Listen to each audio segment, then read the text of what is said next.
ವೃಶ್ಚಿಕ ರಾಶಿಯವರಿಗೆ ವಾರದ ಆದಿಯಲ್ಲಿ ಆತ್ಮೀಯರ ಜೊತೆಗೆ ತಿರುಗಾಟ, ವ್ಯಯ, ವೃತ್ತಿಯಲ್ಲಿ ಅಸಮಾಧಾನ, ಕೋಪ, ಸಹೋದರ ಸೇವಕರ ಸಹಾಯ ಚೆನ್ನಾಗಿದೆ. ವ್ಯಸನ, ಅನ್ಯ ಚಟಗಳಿಗೆ ಬಲಿಯಾಗಬಹುದು, ಸ್ವಲ್ಪ ಹುಷಾರು.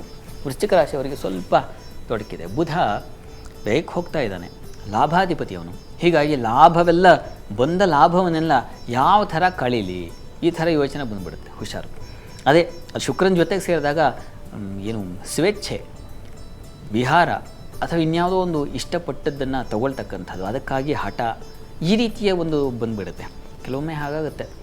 ಈಗ ಗ್ರಹಗಳು ದುಸ್ಥಾನದಲ್ಲಿದ್ದಾಗ ಶುಭ ಗ್ರಹಗಳೇ ಶುಭೋಪೆ ಭಾವಹಾನಿಂ ಕುರುತೆ ಅಂತ ಶಾಸ್ತ್ರದಲ್ಲಿ. ಶುಭ ಗ್ರಹಗಳೇ ಆದರೂ ಒಳ್ಳೆಯವನೇ ಏನು ಮಾಡೋದಪ್ಪ, ಈಗ ಸದ್ಯಕ್ಕೆ ಅಲ್ಲೆಲ್ಲೋ ಚರಂಡಿ ಮಧ್ಯದಲ್ಲಿ ಓಡಾಡ್ತಾ ಇದ್ದಾನೆ, ಹಾಗಾಗಿ ಅವನು ಅಷ್ಟು ಮಟ್ಟಿಗೆ ಆ ಥರ ಆಗಿಬಿಡುತ್ತೆ.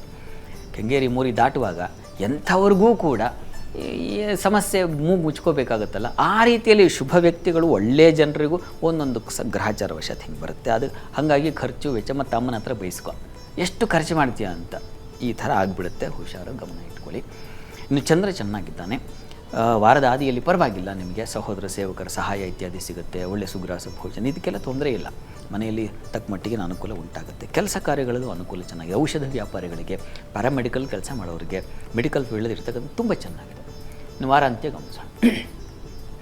ವಾರಾಂತ್ಯದಲ್ಲಿ ವೃತ್ತಿಯಲ್ಲಿ ಅವಾಂತರಗಳಾಗಬಹುದು, ಎಚ್ಚರ ವಹಿಸಿ. ಸ್ತ್ರೀ ಪುರುಷನ ನಡುವೆ ಸಂಘರ್ಷ ವಾತಾವರಣ, ಸ್ನೇಹಿತರು ಬಂಧುಗಳಲ್ಲಿ ಸ್ವಲ್ಪ ಸಮಾಧಾನ, ದೇವರು ಧರ್ಮ ಕಾರ್ಯಗಳಲ್ಲಿ ಸ್ವಲ್ಪ ಬಲ ಬರುತ್ತೆ. ತೊಂದರೆ ಇಲ್ಲ, ಗುರುವಿನ ದೃಷ್ಟಿ ಇದೆ. ಈ ಕಾರಣದಿಂದಾಗಿ ಇದೆಲ್ಲ ತೊಡಕು ಹೇಳಿದ್ನಲ್ವ, ವ್ಯತ್ಯಾಸ ಆಗ್ತಕ್ಕಂಥದ್ದು. ಆ ಗುರು ದೃಷ್ಟಿ ಇದ್ದಾಗ ಯಾರೋ ಹಿರಿಯರು, ಮಾರ್ಗದರ್ಶಕರು, ಗುರುವಿ ಸ್ಥಾನದಲ್ಲಿರ್ತಕ್ಕಂಥವರು, ಅಂಥವ್ರ ಮಾತಿನಿಂದಾಗಿ ಇದು ನಾನು ಸರಿ ಮಾಡ್ಕೋಬೇಕು ಅನ್ನೋ ಒಂದು ತಿಳಿವು ಅದು ನಿಮಗೆ ಬರುತ್ತೆ.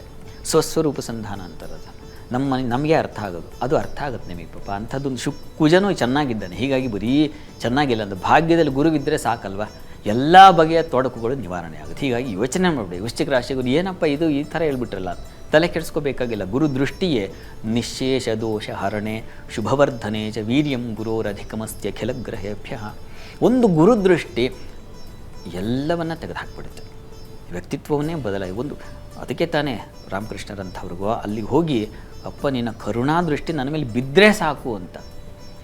ಶೃಂಗೇರಿಗೆ ಹೋದರೆ ಭಾರತೀ ತೀರ್ಥ ಸ್ವಾಮಿಗಳ ಅವರ ಒಂದು ದಿವ್ಯ ದೃಷ್ಟಿ ನನ್ನ ಮೇಲೆ ಎಷ್ಟು ಜನಕ್ಕದು ಪಾವನ ಆ ಥರದ್ದು ಬರುತ್ತಲ್ಲ, ಹಾಗೆ ಗುರುದೃಷ್ಟಿ ಅಂತಕ್ಕಂಥದ್ದು. ಅಂಥ ಕ್ಷೇತ್ರಗಳಿಗೆ ಗುರು ದರ್ಶನ ಮಾಡಿದ್ರೂ ಸಾಕಾಗುತ್ತೆ ನಿಮಗೆ. ಪರಿಹಾರಕ್ಕೆ ಏನಪ್ಪ ಅಂತಂದರೆ ವೃಶ್ಚಿಕ ರಾಶಿಯವರಿಗೆ ನೀವು ಕೂಡ ಸುಬ್ರಹ್ಮಣ್ಯ ಸನ್ನಿಧಾನಕ್ಕೆ ಹೋಗಿ ಬನ್ನಿ. ಸ್ಕಂದಷಷ್ಠಿ ಇದೆ, ತಪ್ಪದೇ ನೀವು ಆಚರಿಸಿ. ಸುಬ್ರಹ್ಮಣ್ಯನ ಅನುಗ್ರಹದಿಂದ ನಿಮಗೆ ಬಹಳ ವಿಶೇಷವಾದ ಫಲ ಬರುತ್ತೆ. ನಾನು ಏನೇನೋ ಒಂದಷ್ಟು ತೊಡಕು, ವ್ಯಯ, ಬಯಸ್ಕೊಳ್ಳೋದೆಲ್ಲ ಹೇಳಿದ್ನಲ್ಲ, ಅದೆಲ್ಲ ನಿವಾರಣೆ ಆಗಿಬಿಡುತ್ತೆ. ಅದೆಲ್ಲ ಏನೂ ಇಲ್ಲ ಈ ಆರಾಧನೆ ಮುಂದೆ. ಆರಾಧನೆ ಸುಬ್ರಹ್ಮಣ್ಯ ಸ್ವಾಮಿಗೆ ಕಲ್ಲು ಸಕ್ಕರೆ ಕೊಡ್ತಕ್ಕಂಥದ್ದು, ಅದನ್ನು ಮಾಡೋದ್ರಿಂದ ಅನುಕೂಲ ಉಂಟಾಗುತ್ತೆ. ಅದನ್ನು ಮಾಡಿ.